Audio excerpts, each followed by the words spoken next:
Ang kwentong ito ay hango sa totoong buhay. Karanasan ito ni Polo. Taong 1967, San Jose, Antique.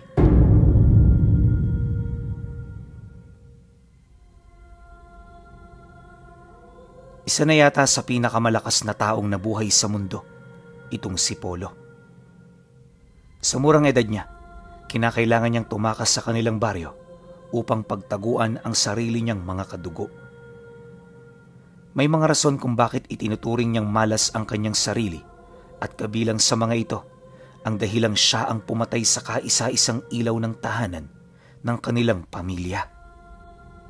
Totoong nanay niya ang pinatay niya at kailan may hindi niya ito itinanggi. Ngunit sa likod ng karumal-dumal na pangyayari, nagtatago ang katotohanan kailanman. Alam niya na hindi mapapakinggan. Ayon sa kanya, nagsimula ang lahat noong may naging kaibigan ang nanay niya na isang matandang babae. Kagaya nila matagal na ito sa baryo, kaya naman kilala na ito.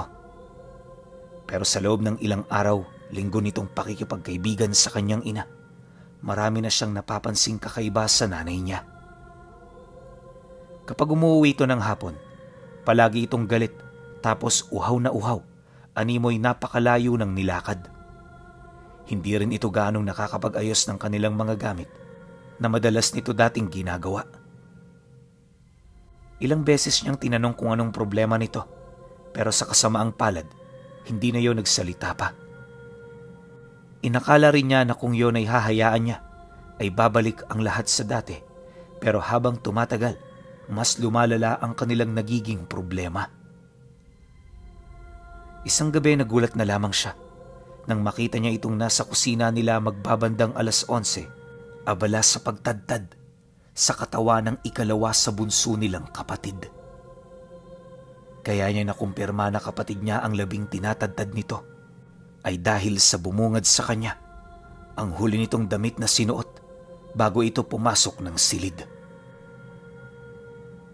Pagsilay niya rito, agad na nandilim ang kanyang paningin, kaya dali-dali niyang kinuha ang sundang kahit nagsasalita pa ang nanay niya. Buong lakas niya itong tinaga sa noo hanggang sa maabot ng talim ang utak nito. At dahil sa ganoong pinsala, agaran itong binawian ng buhay. Pagbagsak nito sa sahig, bigla namang nagising ang kanyang ama't mga kapatid dahil sa lakas ng kanyang pag-iyak. Akala niya mauunawaan siya ng mga ito, pero nung masipat siya ng tatay niya, bigla siya nitong sinugod habang bitbit nito ang mahabang talibong. Hindi na rin yun nagtanong, basta bigla na lamang siya nitong tinaga hanggang sa magdesisyon na siyang tumakas. Magmula noong napatay niya ang nanay niya, parang bangungot na niya ang sarili niyang ama. Kung saang mang lugar siya pumunta, palagi itong nakasunod, handang kunin ang kanyang buhay sa sandaling sila ay magkasagupa. Dagdag pa ni Polo na ilang beses na silang nagkita at makailang ulit na rin niya itong pinaliwanagan, pero nanatili itong bulag sa mga bagay-bagay. Ang mas malala pa, hindi na siya nito itinuring na anak. Inilahad din ito sa kanya na matatahimik lamang yon kapag nakuha na nito ang buhay niya. Nangako rin itong hindi siya tatantanan hanggang sa tuluyan na siya nitong mapaslang. Dahil sa mga sinabi nito, naglakas loob na siya na lisanin ang lugar nila. Mula sa Karatig Isla, tinawid niya ang mga karatig nito hanggang sa makarating siya sa lugar ng Antique. At mula roon, unti-unti siyang nakaramdam ng kapayapaan buhat sa pag-asang hindi na siya roon matutunto ng kanyang ama. Ang naging problema lang, kahit malayo na siya sa tiyak na panganib, matinding gutom naman at kahirapan ang kanyang kaharap. Mula noon, obligado na siyang kumuha ng kahit na anong trabaho, hindi alintana kung gaano man kaliit ang kikitain niya rito. Basta para sa kanya, sumapat lang ito sa kanyang pagkain sa araw-araw, ayos na siya. Sa loob ng halos 1 taon pinuno, ganoon ang estado ni Polo. Akala nga niya, ito na talaga ang tadhanang nakalaan para sa kanya. Pero lingid sa kanyang kaalaman, malapit na pala itong magbago. At nagsimula ito noong nakilala niya ang matandang si Enteng. Hindi kagaya ng mga tao sa baryo, nakatira itong matanda sa labas mismo. Sa gitna ng pagmamay-ari nitong palayan at nyugan, naroon ang sarili nitong bahay. Kasakasama ng matanda ang kanyang asawa at silang dalawa lang sa malaking bahay na yon. Liblib din ang lugar kung saan ito nakatira, kaya mula sa kalsada, hindi mo talaga akalaing may mga naninirahan doong tao. Ayon pa sa kanya, nakilala niya ang matanda noong pista. Manginginom kasi yon, kaya naman kapag may okasyon sa baryo, hindi talaga ito pwedeng mawala. At kahit hindi nakatira ang matanda sa sentro, nakapagtatakang kilala ito ng mga tao. Di dahil sa sikat, bagkus ay dahil sa kabutihang loob ng matanda. Tuwing meron kasing ani at pangungopra, maraming tao sa lugar nila ang nakikinabang sa lahat ng pananim at ari-arian nito. Basta kaya mong umakyat, sumaka o mangaso, pwedeng-pwede kang pumunta roon ng libre. Nakadepende na lang din sa iyo na bahagian ng matanda.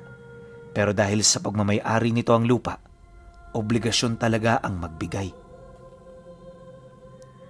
Likas din yung maawain sa kapwa, kaya kapag may nakikita itong palaboy, agad niya itong inaampon. Hindi man sa pagmamayabang pero marami na itong inalagaan na naging maganda ang buhay sa lugar nila. Dagdag pa niya na, nung makausap niya itong si Tandang Enteng, agad siya nitong niyaya na tumira sa tahanan nito. Nabanggit din sa kanya ng matanda na alam nito ang patungkol sa kanyang kalagayan, kaya hindi magiging maganda para sa kanya na talikuran ang maganda nitong alok. Mariin din itong inilahad na wala namang gaanong trabaho sa bahay maliban na lamang sa paglilinis, pagpapakain at pagpapaligo ng mga kabayo, pag-iigib ng tubig at kung ano-ano pang simpleng gawain. Nangako rin niya na bibigyan siya ng pera kung meron siyang kinakailangang bilihin. Nang marinig naman niya ang tungkol dito, hindi na siya tumutol. May mga pag-aalangan man sa buhay, sinikap niyang sumang-ayon sa magandang alok ng matanda. At nung matapos na nga ang pista, dito na siya lumipat sa tahanan nito. Isang araw ng kanyang pananatili, nakilala niya ang asawa ni Tandang Ente na si Juanica. Itong si Tandang Juanica Pinuno, napakatahimik na babae lang pero makikita mo sa mga mata nito ang pagiging mapagmasid. Kahit wala rin itong sinasabi sa kanya, sigurado siya na meron itong konting ideya ukol sa buhay na meron siya. Sa loob ng halos isang linggo, madalas sila noong mag-usap ukol sa kanyang rason kung bakit siya roon nakarating ng nag-iisa. Para naman hindi maging masama ang tingin nito sa kanya, pinagsumikapan niyang gumawa ng istorya upang mapagtakpan ang lahat ng kanyang nakaraan. Ngunit kung si Tandang Enteng ay nagagawa niyang mapabilog, ibang-iba itong si Lola Juanica. Bagaman tumatango ito sa kanyang mga sinabi, hindi yun 100% sumasang-ayon. Marahil karamihan sa inilahad niya, tinitingnang isang kasinungalingan ng matanda. Noong una, hindi pa ito gaanong umiimik sa lahat ng kanyang mga panloloko. Pero di nagtagal, nagsalita na itong si Lola Juanica. Kakarampot na salita lamang ang binitawan nito, ngunit ang mga katagang yun, bumaon sa kaibuturan ng kanyang puso. Hindi ka man lang ba nakakaramdam ng pagkahiya, Polo? Matapos ka naming patuloyin at pakainin, kasinungalingan pa ang igaganti mo sa amin?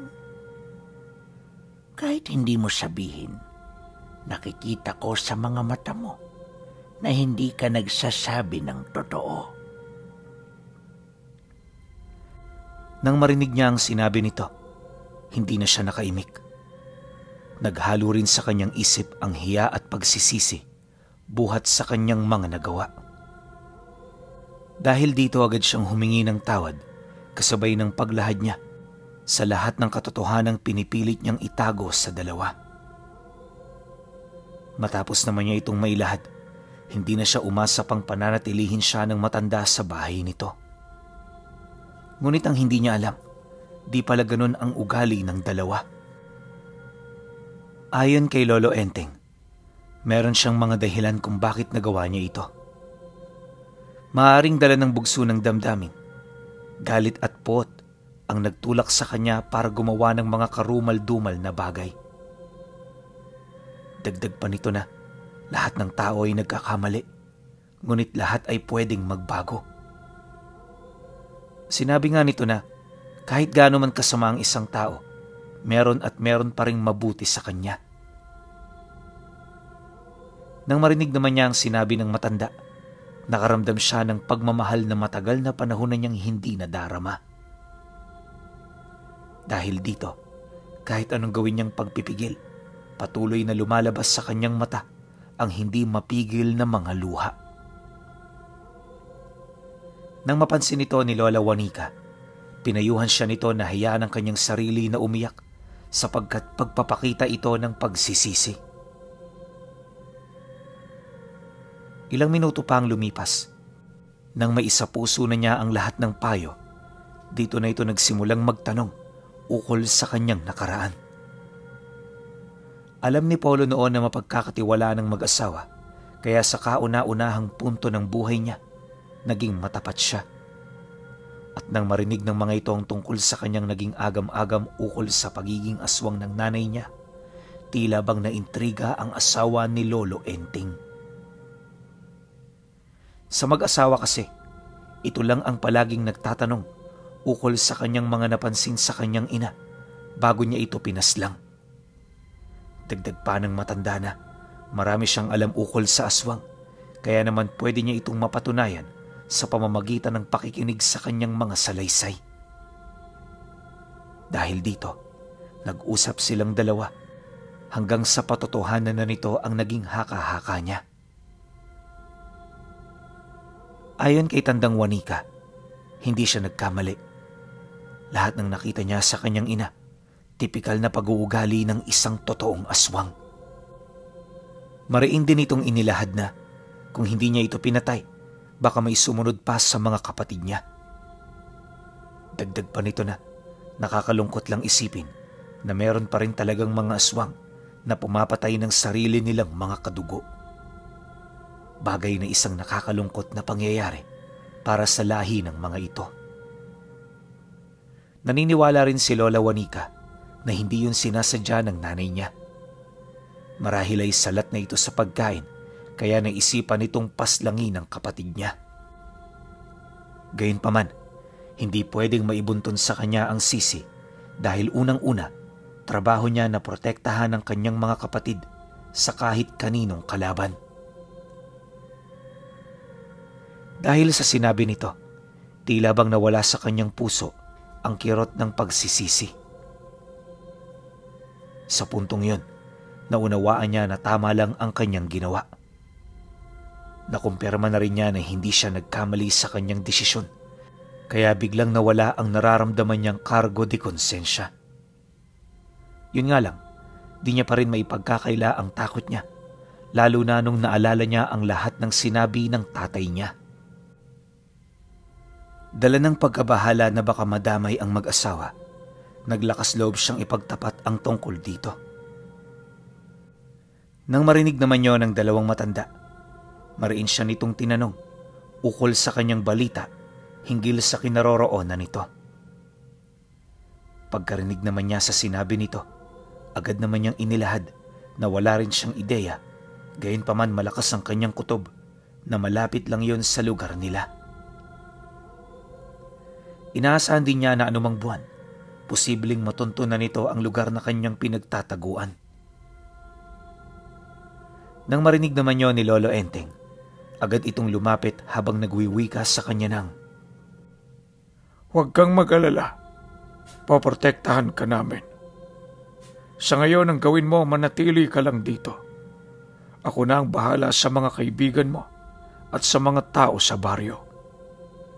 Tayo ang unang makakaalam kung merong mangdayong pumasok dito sa ating lugar.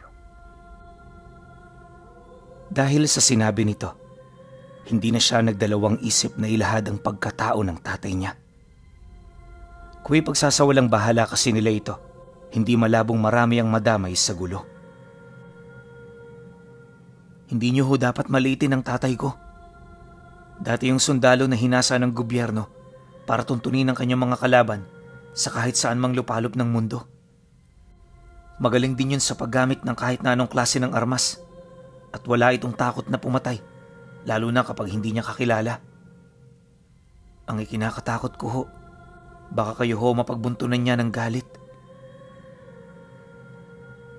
Nang marinig naman ito ni Lolo Enteng, tumawa lang naman ito habang sinisenyasan siyang tumingin sa asawa nito. Huwag kang mag-alala, Polo. Hindi tayo pababayaan ng lola mo. Sa ngayon, sinasabi ko sa iyo, tatay mo may kalalagyan kung magpapatuloy siya sa kanyang mga binabalak. Pasensyahan na lang tayo kapag nangyari ang bagay na ikinakatakot natin pareho. Pero naway huwag kang magtanim sa amin ng galit, sapagkat kagaya mo, ginagawa lang din naman namin ang nararapat. Pagkarinig niya sa sinabi nito, hindi na siya nakapagsalita. Wala siyang ideya pero yung isip niya noon, naghahalo ang takot at pagkabahala. Gusto niya itong pigilan sa masama nitong binabalak, pero anong magagawa niya? Isa lamang siyang hamak na binatilyong napulot nito sa baryo. Dahil sa ganoong sitwasyon, ipinagdasal na lang niya na sana hindi na makarating sa kanilang lugar ang kanyang ama.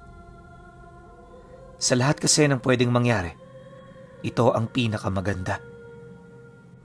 Bukod sa mananatili ang kapayapaan sa kanila, hindi rin yun mapapahamak. Lumipas pa ang mga araw at linggo, nanatili ang katahimikan sa kanilang lugar. Unti-unti na rin siyang nasanay sa panibago niyang buhay, kaya naman kahit papaano, nakakalimutan na niya ang mga bagay na pinag-uusapan nila. Akala niya, mananatili na lang itong haka-haka, pero 2 buwan ang lumipas, bigla silang nagimbal nang marinig nila ang balita ukol sa pagdating ng isang estranghero sa kanilang lugar. Taliwas sa mga taong malimit na dumadayo, sadyang kakaibang individual na nakita nilang pumasok. Bukod kasi sa kaduda-duda ang dala nitong gamit, nakasuot din niya ng makapal na damit. Animoy meron itong ikinukubli sa loob ng kanyang katawan. Paglalarawan pa ng mga kakilala nilang nakakita, mataba ang lalaki tapos nasa edad 50 anyos na ito. Maputi rin ang buhok nito tapos medyo may kataasan din. Dagdag pa ng mga nakakita, may mga limbag din sa katawan ng dayo kaya naman natatakot sila na kumprontahin ito. Nang marinig naman yun ni Polo, agad itong nagdulot ng matinding takot sa kanya. Ilang beses man kasi niyang isipin ang pagsasalarawan ng mga kababaryo nila, hindi niya maipagkakailangan na lahat yun nasa pagkatao ng kanyang ama. Dahil dito, kahit hindi niya pa ito nakikita, inilahad niya na paalisin na ito kaagad sa lugar nila. Dagdag pa niya na magtatago na muna siya sa bahay ng mag-asawa para naman kahit papaano hindi siya nito matuntun. Akala niya ganun lang yun kadali, pero lingid sa kanyang kaalaman, alam na rin pala ng tatay niya na yun ang baryo kung saan siya nagtatago. At ilang oras na lang din ang kinakailangan nitong bunuin upang siya ay mahanap. Nang marinig naman ito ng mga kakilala nila, dali-dali itong bumalik.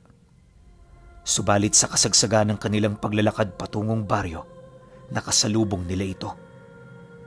Nataon din noong walang katao-tao sa lugar na yon, kaya naman nadatna nila ito na nag-aayos ng malalakas na kalibre ng armas. Nang masipat naman ito ng mga kakilala ni Apollo, dali-dali nitong binaba ang kanyang dala, kasabay ng pagtatanong dito ng, "Magandang hapon mga kaibigan. Pasaan kayo?" Dahil sa sinabi nito, dali-dali namang inilahad ng kakilala nila ang pagbalik nito sa baryo. May mga karagdagang katanungan pa itong ibinahagi, pero sa takot ng mga taong yon, nagtuloy-tuloy na ito sa kanilang paglalakad. At mula roon, wala nang ideya sila Polo maliban sa asawa ni Lolo Enteng sa mga paparating na panganib. Pagsapit ng 7:00 ng gabi, sabay na sila ni Lolo Enteng naghapunan. Sila lang kasi ang madalas magkasabay, gawa ng yung asawa nito bumubukod sa pagkain. Ayon sa matanda, may sakit yung nakakahawa, kaya lahat ng gamit nito nakahiwalay sa kanila.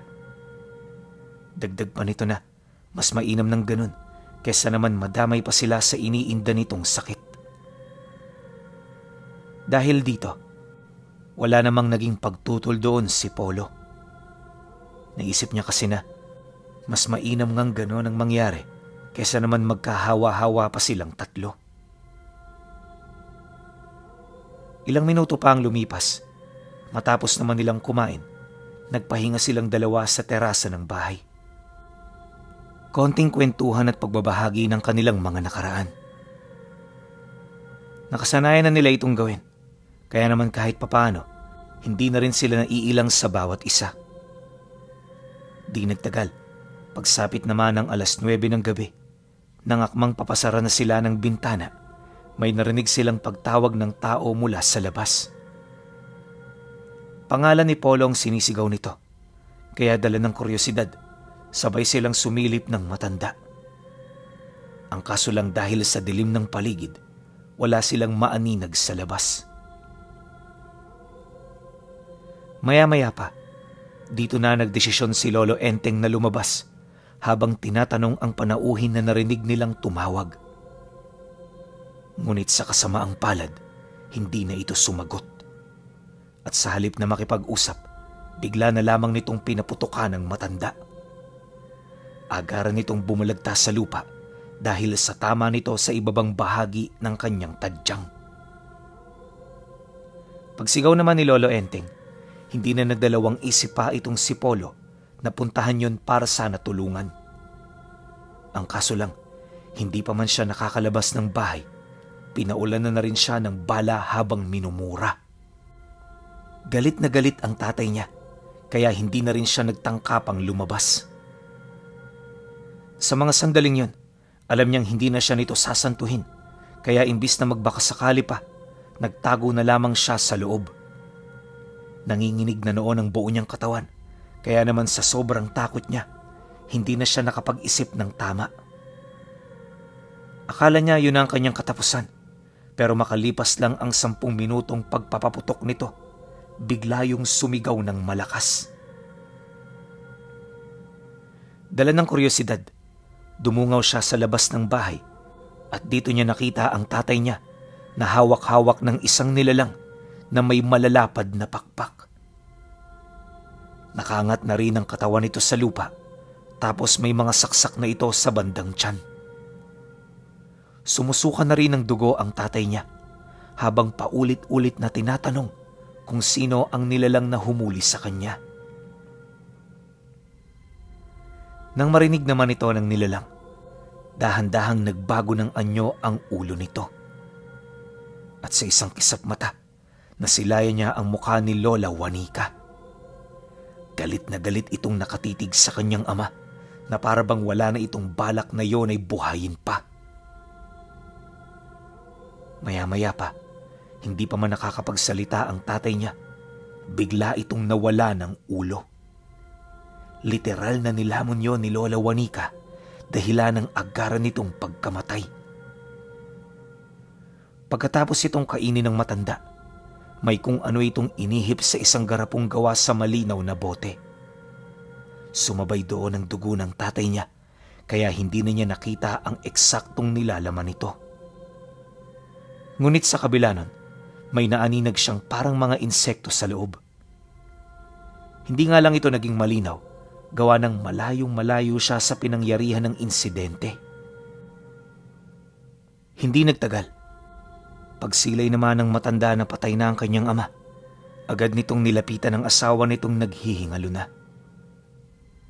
Siya naman noon, nagmamadali na ring tumakbo papalapit para tumulong sa mag-asawa. Kahit kasi ama niya ang napatay, para bang wala na siyang pagmamahal para rito. Kahit sino naman siguro, ganun talaga ang mararamdaman, lalo pat sinubukan siya nitong paslangin. Paglapit naman niya kay Lola Juanica, agad siya nitong tinanong kung meron ba siyang naramdamang galit buhat sa ginawa nito. Nang marinig naman yun ni Polo, inamin niyang wala. Anya, hindi sapat na rason ang pagkamatay ng tatay niya para kagalitan niya ang mag-asawa. Dagdag pa niya na maging siya man ay sinubukan nitong paslangin, kaya wala siyang dapat sisihin sa pagpanaw nito. Mariin din niyang inilahad na magmula noong tinalikuran siya ng tatay niya, kailan may hindi niya na ito itinuring na totoong ama. Dahil sa kanyang sinabi na panatag si Lolo Juanica, ito na rin ang naging hudyat sa matanda upang tuluyang magpalit ng anyo. Matapos niya itong gawin, dali-dali itong lumapit sa kinaroroonan ng kanyang asawa. At sa harap ng kamatayan nito, iniligtas niya ito sa pamamagitan ng bertud na kanyang itinago. Sa pagkakataong yun, nasilayan ni Polo ng sarili niyang mga mata kung papaano ang ritual sa pagpapasa ng karga ng aswang. Ayon sa kanya, hindi bato, sisiw ang ibinigay dito ng matanda, bagkus ay isang uri ng serpente na nagkusang lumabas sa bibig nito. Pagpasok nito sa loob ng sistema ni Lolo Enteng, nakita niya ang agarang paghilom ng lahat ng sugat nito sa katawan. Hindi naglaon, pag-unat ng mga binti nito, bigla itong napabuntong hininga ng malalim kasabay ng dahan-dahang pagnormal ng buo nitong katawan. Matapos nun, tumayo ang matanda na parang walang nangyari. At yung mga sugat na muntik nang bumawi sa kanyang buhay, hindi na nito naramdaman na parang hindi man lang yun umiral. Pagkatapos ng ganoong mga pangyayari, naiwang tulala itong si Polo. Hindi siya makapagsalita dahil sa mga sandaling yun, nananatiling palaisipan pa rin sa kanya ang lahat-lahat. Maya-maya pa, dito na lumapit si Tandang Enteng kasabay ng pag-uwi ka nito sa kanya ng, "Hindi ka sa amin pwedeng manatili kung bukod tangi ka pa. Para makabagay ka sa amin ng iyong lola, kailangan mong maging katulad namin. Alam kong wala ka ng pamilya, Polo, kaya wala kang rason para tanggihan ang alok ko. Halika, sumunod ka sa aming gusto at ipinapangako ko sa iyo, mabubuhay tayo ng masaya." Pagkasambit naman ito ni Lolo Enteng, hindi niya may pagkakaila na medyo naguguluhan siya. Subalit dahil sa kagustuhan niyang magkaroon ng masayang pamilya, tinanggap niya ang biyayang iniaalok nito. Kaya nang marinig ito ng matanda, hindi na ito nagdalawang isip na magpalabas ng serpente sa kanyang bunganga. Pagkapasa nito sa kanya, agad niyang naramdaman ang kakaibang enerhiya na namumutawi sa nilalang. Mabilis nitong pinagharian ang kanyang katawan at sa isang iglap, naramdaman niya ang paghahari ng panibagong katauhan. Sa puntong yon, dito niya napagtanto na di hamak na mas mataas siya kung ikukumpara sa mga pangkaraniwang tao. Dagdag pa niya na sa pamamagitan ng bago niyang kakayahan, hindi malabong pagharian niya ang lahat ng tao sa kanilang lugar. Bagay na tinutulan naman ng dalawang matanda. Ayon sa mga ito, hindi nila iginawad ang ganoong kapangyarihan sa kanya para gumawa ng ganoong mga bagay, bagkus ay maging masaya kasama silang dalawa. Mariin ding inilahad ni Lolo Enteng na kaya niya tinangan ang ganoong abilidad ay dahil sa anak na ang pagturing nito sa kanya. Ayaw na nitong magkahiwa-hiwalay sila, kaya naman lahat ng pwedeng gawin upang sila'y magsama-sama, isinugal ng mag-asawa. Nang marinig naman ni Polo ang sinabi nito, dito pa lamang niya naramdaman kung gaano siya kahalaga sa dalawang matanda. Dahil dito, sa halip na tumutol sa gusto nitong mangyari, minabuti niyang sumunod. Nakumbinsi siya na totoo ang mga sinasabi nito at lahat ng kanilang ginagawa ay para sa sarili niyang kabutihan. Dumaan pa ang mga araw, naging abala siya sa pagtuklas ng bago niyang kakayahan. Napakasaya maging aswang pinuno. Lahat na halos ng bagay magagawa mo. Kapag gabi, nasa ilalim ng iyong kapangyarihan ang lahat. Hawak mo ang buhay ng mga tao at kahit anong gawin mo, magagawa mo ng walang pag-aalinlangan at takot. Kaya mong pumatay, maglikha ng buhay at umalipin sa abot ng iyong pagnanais. Dagdag pa niya na ang pagiging aswang ay hindi sumpa, bagkus isa itong biyaya na hindi nauunawaan ng marami. Bagay na naging daan upang ituring nila itong masama at kasumpa-sumpa. Subalit para sa nakakaintindi, hindi yun totoo. Pagtatapat pa ni Polo na sa loob ng halos 2.5 dekada, wala siyang ibang ginawa kundi ang maghanap ng mga taong makasalanan. Siya ang naging husgado ng mga pobre upang mas madali nitong makamit ang inaasam nitong hustisya para sa mga taong nagkasala sa kanila. Masama man yun sa panig ng mga albularyo, hindi siya nito napigilan, gayon din ng mga taong tumayo na bilang kanyang mga magulang. Ayon kay Polo, marami siyang napaslang at nakain. May mga albularyo rin siyang nakalaban pero hindi niya ito gaanong pinagtuunan ng pansin. Demonyo man siya sa paningin ng mga ito, alam niya na nasa panig pa rin siya ng mabuti. At hanggang sa matalo siya ng isang babaylan, yon ang kanyang pinanghawakan. Kaya lang naman kumalat ang istorya ni Polo dahil ilang buwan din siyang inalipin ng babaylang tumalo at pumatay sa kanyang mga magulang. Sa pamamagitan ng babaylang yon, nalaman nito ang istorya ng buhay niya. Malugod niyang inilahad ang lahat, gawa ng napagtanto niya na wala na siyang magagawa para makatakas at magbagong buhay.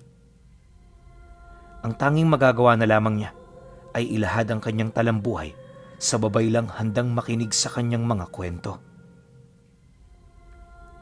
At magmula noon pinuno, nalaman nito ang lahat ng pinakatago-tago niyang sikreto.